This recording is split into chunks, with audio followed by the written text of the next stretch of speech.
ഞാൻ കളിച്ചതിൽ വെച്ചിട്ട് തന്നെ ഏറ്റവും കിഡിലൻ മാർഷൽ ആർട്സ് അല്ലാന്നുണ്ടെങ്കിൽ ഹാൻഡ് ടു ഹാൻഡ് കോമ്പാറ്റ് ഉള്ളൊരു ഗെയിം. ഫൈറ്റ് എന്നൊക്കെ പറഞ്ഞാൽ ഇതാണ്. ഞാൻ പല ഹാൻഡ് ടു ഹാൻഡ് കോമ്പാറ്റുള്ള ഗെയിംസെല്ലാം കളിച്ചിട്ടുണ്ട്, പക്ഷെ അതിനൊന്നും തരാൻ പറ്റാത്തൊരു എക്സ്പീരിയൻസ് ഈ ഒരു ഗെയിം എനിക്ക് തന്നു. അപ്പോൾ എല്ലാവർക്കും ഗെയിം റാപ്പിൻ്റെ മറ്റൊരു വീഡിയോയിലോട്ട് സ്വാഗതം. ഇന്ന് ഇവിടെ നമ്മൾ സംസാരിക്കാൻ പോകുന്ന ഗെയിമിൻ്റെ പേരാണ് സിഫു. സ്റ്റാർട്ടിങ് തന്നെ ഇതിൻ്റെ ഒരു പ്രൈസിങ്ങിനെ കുറിച്ച് സംസാരിക്കാം. ഇതിൻ്റെ ഒറിജിനൽ പ്രൈസ് പല സ്റ്റോറിലും കാണിക്കുന്നുണ്ട് അറൗണ്ട് 3000 റുപ്പീസൊക്കെയാണ്. പക്ഷേ ഒട്ടുമിക്ക സമയത്തും ഈ ഒരു ഗെയിമിന് ഓഫർ ഞാൻ കാണാറുണ്ട്.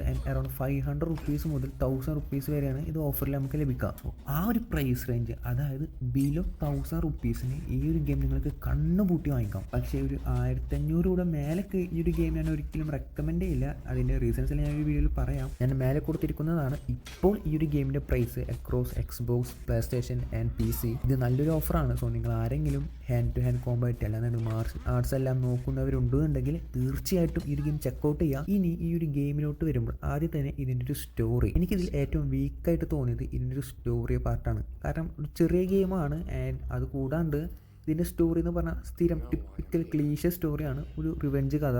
ഞാനൊരു ഗെയിം കളിച്ച് തുടങ്ങിയപ്പോൾ തന്നെ ഇതിൻ്റെ ഒരു സ്റ്റോറി ലൈൻ എവിടേക്കോ കണ്ടുമറഞ്ഞ പോലെയാണ് എനിക്ക് തോന്നിയത്. അതുകൊണ്ടൊക്കെ തന്നെ വളരെ പ്രെഡിക്റ്റബിൾ ആയിട്ടുള്ള സ്റ്റോറിയാണ്. ഫസ്റ്റത്തെ ഒരു സ്റ്റോറി കഴിഞ്ഞാൽ തന്നെ നമുക്ക് മനസ്സിലാവും ഈ ഒരു ഗെയിം എങ്ങോട്ടാണ് പോകുന്നത്, ഇതിൻ്റെ സ്റ്റോറി എന്താണെന്നുള്ളതൊക്കെ. അതുപോലെ ഇതിലത്തെ ഒരു കട്ട് സീൻസ്, സിനിമാറ്റിക് സീൻസ് എല്ലാം വളരെ കുറവാണ്. ഞാൻ പറഞ്ഞ പോലെ ചെറിയൊരു സ്റ്റോറിയാണ്. നിങ്ങൾ പെട്ടെന്ന് കളിക്കുന്നുണ്ടെന്നുണ്ടെങ്കിൽ നിങ്ങൾക്ക് ഏകദേശം 1-2 ദിവസത്തിൻ്റെ ഉള്ളിൽ തന്നെ ഒരു ഗെയിം മൊത്തമായിട്ട് നിങ്ങൾക്ക് കംപ്ലീറ്റ് ചെയ്യാൻ പറ്റും. ഇനി ഇതിൻ്റെ ഒരു വിഷ്വൽസിൻ്റെയും ഗ്രാഫിക്സിൻ്റെയും ഡിസൈന് കുറച്ച് ഡിഫറൻ്റ് ആണ്. നിങ്ങൾ എത്ര പേര് ആർക്കേൻ എന്ന് പറയുന്ന സീരീസ് കണ്ടിട്ടുണ്ടെന്ന് എനിക്കറിയില്ല. ഏകദേശം അതുപോലത്തെ ഒരു ആർട്ട് സ്റ്റൈലാണ് ഈ ഒരു ഗെയിമിനും. എന്നും വിചാരിച്ച് ആ ഒരു സീരീസിൻ്റെ ക്വാളിറ്റി നമ്മൾ പ്രതീക്ഷ കണ്ട അത് വേറെ ലെവൽ ക്വാളിറ്റിയാണ്. അത്രക്കൊന്നും ഈ ഒരു ഗെയിമിന് ക്വാളിറ്റി ഇല്ല. ആ ഒരു കാര്യത്തിലും ഞാൻ കുറച്ച് ഡിസപ്പോയിൻറ്റഡ് ആയിരുന്നു. കാരണം കുറച്ചും കൂടി ഒന്ന് ക്വാളിറ്റി കൂട്ടായിരുന്നു, എസ്പെഷ്യലി ആ ഒരു ഫേസസ് എല്ലാം കാണിക്കുമ്പോൾ. എനിവേ ബാക്കിയെല്ലാം അതായത് ആ ഒരു ഗെയിമിൻ്റെ ഒരു വൈബിന് മാച്ച് ചെയ്ത് പോകുന്ന രീതിയിലുള്ള ബാക്ക്ഗ്രൗണ്ടും വേൾഡും ഒക്കെ ഒരു ബിൽഡ് ചെയ്ത് വെച്ചിട്ടുണ്ട്. ഗെയിം പ്ലേയിലോട്ട് വരുമ്പോൾ സ്റ്റാർട്ടിങ് തന്നെ ഇതിൻ്റെ ഒരു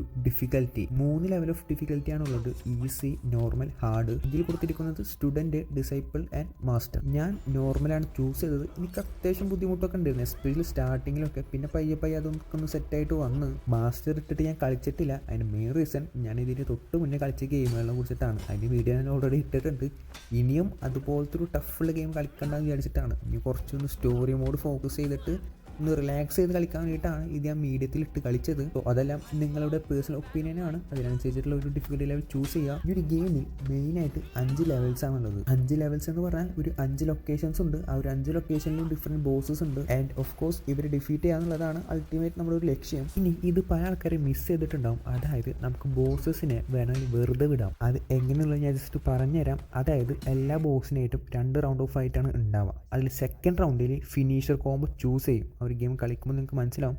സോ ആ ഒരു ഫിനിഷർ കോംബോ വരുമ്പോൾ അത് നമ്മൾ പ്രസ് ചെയ്യാണ്ട് നമുക്ക് ബാക്ക് ഔട്ട് ചെയ്യുക. വീണ്ടും ആ ഒരു ഫിനിഷർ മൂവ് സെറ്റ് വരുന്ന രീതിയിലോട്ട് നമ്മൾ എത്തുമ്പോൾ നമുക്കൊരു ഓപ്ഷൻ വരും, സ്പെയർ ചെയ്യണോ വേണ്ടയോ എന്നുള്ളത്. സോ യൂസറിൻ്റെ ഒപ്പീനിയൻ അനുസരിച്ചിട്ടാണ്. നമുക്ക് വേണമെങ്കിൽ അവരെ കൊല്ലാം, എന്നുണ്ടെങ്കിൽ വെറുതെ വിടാം. പിന്നെ ഇതിൽ കുറേ അൺലോക്കബിൾ സ്കിൽസ് ഉണ്ട്, എബിലിറ്റീസ് ഉണ്ട്. അതെല്ലാം അൺലോക്ക് ചെയ്യുന്ന രീതി കുറച്ച് ഡിഫറെൻ്റ് ആണ്. സോ അതെല്ലാം നിങ്ങൾ കളിക്കുമ്പോൾ നിങ്ങൾക്ക് മനസ്സിലാവും. അതുപോലെ ഈ ഒരു ഗെയിമിൽ നമ്മൾ മരിക്കും തോറും നമ്മുടെ വയസ്സും കൂടിക്കൊണ്ടിരിക്കും. മരിച്ചു കഴിഞ്ഞാൽ 2 ഓപ്ഷനാണുള്ളത്. ഒന്നല്ലാന്നുണ്ടെങ്കിൽ നമ്മൾ ആ മരിച്ച സ്ഥലത്ത് തന്നെ റിവൈവ് ചെയ്യാം, പക്ഷേ നമ്മൾ വയസ്സ് കൂടും.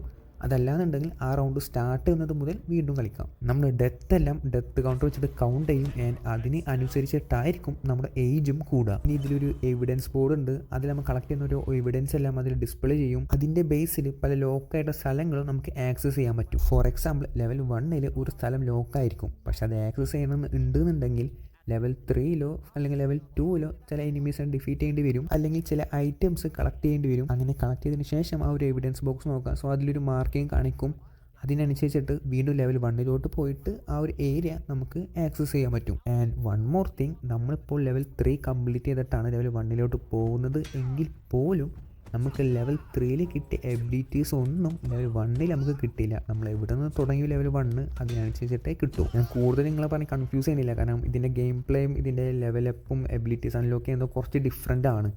അപ്പോൾ നിങ്ങൾ കളിച്ചിട്ട് തന്നെ എക്സ്പീരിയൻസ് ചെയ്യാം. അടുത്തതായിട്ട് ഇതിൻ്റെ ഒരു കോമ്പാറ്റ് സിസ്റ്റം, ഇതിൻ്റെ ഒരു ഹാൻഡ് ടു ഹാൻഡ് ഫൈറ്റിങ്. ആ ഒരൊറ്റ കാര്യമാണ് ഈ ഒരു ഗെയിമിനെ തന്നെ വേറെ ലെവലാക്കുന്നത്. എജാതി ഫൈറ്റിംഗ് എന്ന് പറയും.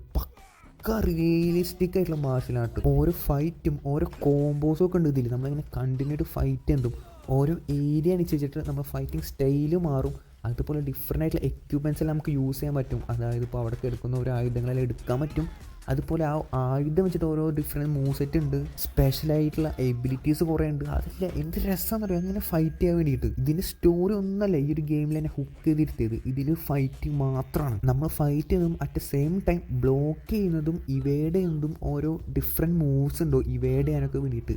അതെല്ലാം നമുക്കൊരു റിയലിസ്റ്റിക് ഫീലാണ് തരാം ഒരു ഗെയിം കളിക്കുമ്പോൾ. ഓരോ ഫൈറ്റിലും ഓരോ സാറ്റിസ്ഫാക്ഷൻ കിട്ടും. അത് കൂടാണ്ട് ഒരു കിഡിലും ഫൈറ്റ് ഉണ്ട്. അതായത് ചില സ്ഥലങ്ങളിൽ എത്തുമ്പോൾ അല്ലാന്നുണ്ടെങ്കിൽ ചില വഴിയിലോട്ട് എത്തുമ്പോൾ ക്യാമറയുടെ ആംഗിൾ ഒന്ന് മാറും, എന്നിട്ടൊരു ഫൈറ്റ് ഉണ്ട്. എന്ത് രസമാണ്. ആ ഒരു ഐഡിയ കിഡിൽ തന്നെ ആയിരുന്നു. കറക്റ്റ് ആ ഒരു സ്ഥലത്ത് എത്തുമ്പോൾ ക്യാമറയുടെ ഒരു ആംഗിൾ മാറ്റിയിട്ട് വെക്കുന്നത്. അവിടെ മാത്രമല്ല, മൊത്തത്തിൽ ഇതിൻ്റെ ക്യാമറ പ്ലേസ്മെൻറ്റ് തന്നെ നല്ല രസമായിട്ട് എൻജോയ് ചെയ്ത് കളിക്കാൻ പറ്റുന്ന രീതിയിലാണ് ഇവർ സെറ്റ് ചെയ്ത് വെച്ചേക്കുന്നത്. വെപ്പൺസ് ടൂൾസ് ഒക്കെ യൂസ് ചെയ്യാൻ പറ്റും. അതുപോലെ എനിമീസിൻ്റെ ഉള്ള വെപ്പൺസ് അവർ ഡിസാം ചെയ്തിട്ട് നമുക്ക് ഉപയോഗിക്കാൻ പറ്റും. നമ്മുടെ അടുത്തേക്ക് ത്രോ ചെയ്യുന്ന വെപ്പൺസ് നമുക്ക് പിടിക്കാൻ പറ്റും. അതൊരു എബിലിറ്റിയാണ്, അത് അൺലോക്ക് ചെയ്യണം. അങ്ങനെ കുറേ കിഡിലും സംഭവങ്ങളുണ്ട് ഒരു ഗെയിം. നമ്മൾ മൊത്തത്തിൽ നമ്മൾ അതിൻ്റെ ഉള്ളിലോട്ട് അങ്ങ് കൊണ്ടുപോകും. ഫൈറ്റിനെ കുറിച്ചിട്ടാണെന്നുണ്ടെങ്കിൽ ഞാനിങ്ങനെ പറഞ്ഞുകൊണ്ടിരിക്കും. കാരണം ഞാൻ അത്രയും എൻജോയ് ചെയ്തിട്ടാണ് ഈ ഒരു ഗെയിം കളിച്ചത്. കോംബോ മൂവ്സ് ആയാലും ഇഷ്ടംപോലെ കോംബോസാണ് ഉള്ളത്. അതെല്ലാം പരമാവധി യൂസ് ചെയ്യാൻ നോക്കാം. നമ്മൾ ഫൈറ്റിന് ഏരിയ അനുസരിച്ചിട്ട്, അതായത് ഒരു സോഫയുടെ അടുത്താണെന്നുണ്ടെങ്കിൽ ഡിഫറെൻറ്റ് കോംബോ ആയിരിക്കും, ഒരു മദറിൻ്റെ അടുത്താണെന്നുണ്ടെങ്കിൽ ഡിഫറെൻറ്റ് കോംബോ ആയിരിക്കും. അങ്ങനെ ഇഷ്ടംപോലെ ഫൈറ്റിംഗ് സ്കിൽസ് എല്ലാം ഉണ്ട്.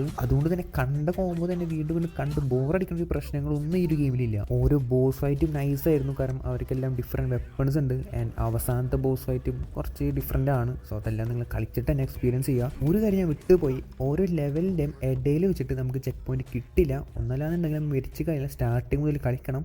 അതല്ലാന്നുണ്ടെങ്കിൽ റിവൈവ് ചെയ്തിട്ട് നമ്മുടെ ഏജ് കൂടും, പക്ഷേ നമ്മൾ മരിച്ച സ്ഥലത്ത് തന്നെ കണ്ടിന്യൂ ചെയ്യാം. സ്റ്റാർട്ടിങ് നമ്മുടെ ഏജ് 20 ആയിരിക്കും. ആൻഡ് മാക്സിമം ഏജ് എത്താൻ പറ്റാവുന്നുള്ളത് 79 ആണ്. അതിനുശേഷം ഗെയിം ഓവർ ആയിരിക്കും. നമ്മൾ വീണ്ടും ആ റൗണ്ട് സ്റ്റാർട്ടിങ് മുതൽ കളിക്കേണ്ടി വരും. നമ്മൾ വയസ്സാവും തോറും നമ്മുടെ സ്ട്രെങ്ത് കൂടി വരും, പക്ഷേ നമ്മുടെ ഹെൽത്ത് കുറഞ്ഞു വരും. അപ്പോൾ ഇത്രയുമാണ് ഈ ഒരു ഗെയിമിനെ കുറിച്ച് എനിക്ക് പറയാനുള്ളത്. ഞാൻ പറഞ്ഞ പോലെ നിങ്ങളൊരു കുങ്ഫു, കരാട്ടെ അല്ലെങ്കിൽ ഹാൻഡ് ടു ഹാൻഡ് കോമ്പാറ്റ് അങ്ങനത്തെ സംഭവങ്ങൾ ഇഷ്ടപ്പെടുന്നവരാണെന്നുണ്ടെങ്കിൽ തീർച്ചയായിട്ടും ഒരു ഗെയിം ചെക്കൗട്ട് ചെയ്യാം. ഇപ്പോൾ നല്ലൊരു ഓഫർ ഉണ്ട്. അറൗണ്ട് 500 റുപ്പീസിനൊക്കെ ഈ ഒരു ഗെയിം അവൈലബിൾ ആണ്. 500 റുപ്പീസിന് 1000 റുപ്പീസ് ആയാൽ പോലും ഈ ഒരു ഗെയിം നിങ്ങൾക്ക് കണ്ണും പൂട്ടി വാങ്ങിക്കാൻ പറ്റും. അപ്പോൾ ഇത്രയുമാണ് ഈ ഒരു ഗെയിമിനെ കുറിച്ച് എനിക്ക് പറയാനുള്ളത്. അത് കൂടാണ്ട് നിങ്ങൾക്ക് പറയാവുന്ന പോലെ എപ്പിക് ഗെയിംസിൽ ഫ്രീ ഗെയിംസ് കുറേ കൊടുക്കുന്നുണ്ട്. കുറേ ലിസ്റ്റെല്ലാം വന്നിട്ട് അതെല്ലാം വെറും ഫേക്ക് ആയിരുന്നു.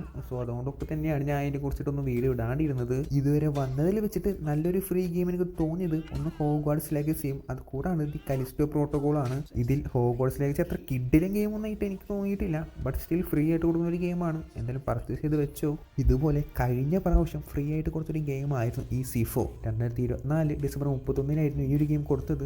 ഇപ്രാവശ്യം ഡിസംബർ 31 കൊടുത്ത ഗെയിമും എനിക്ക് വലിയൊരു ഇതായിട്ട് തോന്നിയിട്ടില്ല. നിങ്ങൾ ആരെങ്കിലും കളിച്ചവരുണ്ടെന്നുണ്ടെങ്കിൽ നിങ്ങളുടെ അഭിപ്രായം താഴെ കമൻറ്റ് ചെയ്യുക. ഈ ഒരു ലിസ്റ്റിൽ എനിക്ക് പരിചയമുള്ളത് വെച്ചിട്ട് Hogwarts Legacy, the Callisto Protocol, We Were Here Together ഇതൊന്നും കുഴപ്പമില്ലാത്ത ഗെയിംസ് ആണ്. ബാക്കി ഗെയിംസ് ഞാൻ ട്രൈ ചെയ്തിട്ടില്ല, അതുകൊണ്ട് അതിനെക്കുറിച്ച് എനിക്ക് വലിയ ഐഡിയ ഇല്ല. പലരും റെഡ് റിഡംഷൻ 2 ഒക്കെ ഫ്രീ ആയിട്ട് കൊടുക്കുമെന്ന് പറഞ്ഞിരുന്നു, ബട്ട് വന്നിട്ടില്ല. ഞാൻ അതുകൊണ്ടാണ് ആ ഒരു കൺഫർമേഷൻ കിട്ടാത്തതുകൊണ്ടാണ് അതിനെക്കുറിച്ചൊന്നും ഞാൻ വീഡിയോ ഇടാണ്ടിരുന്നത്. വെറുതെ മോഹിപ്പിച്ചിട്ട് കിട്ടാണ്ടിരിക്കണം കാട്ടി നല്ലത് പറയാണ്ടിരിക്കലാണ്. സോ ഈ ഒരു വീഡിയോ ഇവിടെ അവസാനിക്കുകയാണ്. നിങ്ങളൊരു ഗെയിം കളിച്ചവരാണ് എന്നുണ്ടെങ്കിൽ നിങ്ങളുടെ അഭിപ്രായം ഒന്ന് താഴെ കമൻറ്റ് ചെയ്യുക. ഇനിയും ഇതുപോലത്തെ മറ്റ് വീഡിയോസിന് വേണ്ടിയിട്ട് ചാനൽ ഒന്ന് സബ്സ്ക്രൈബ് ചെയ്യുക. അപ്പോൾ ഓക്കെ.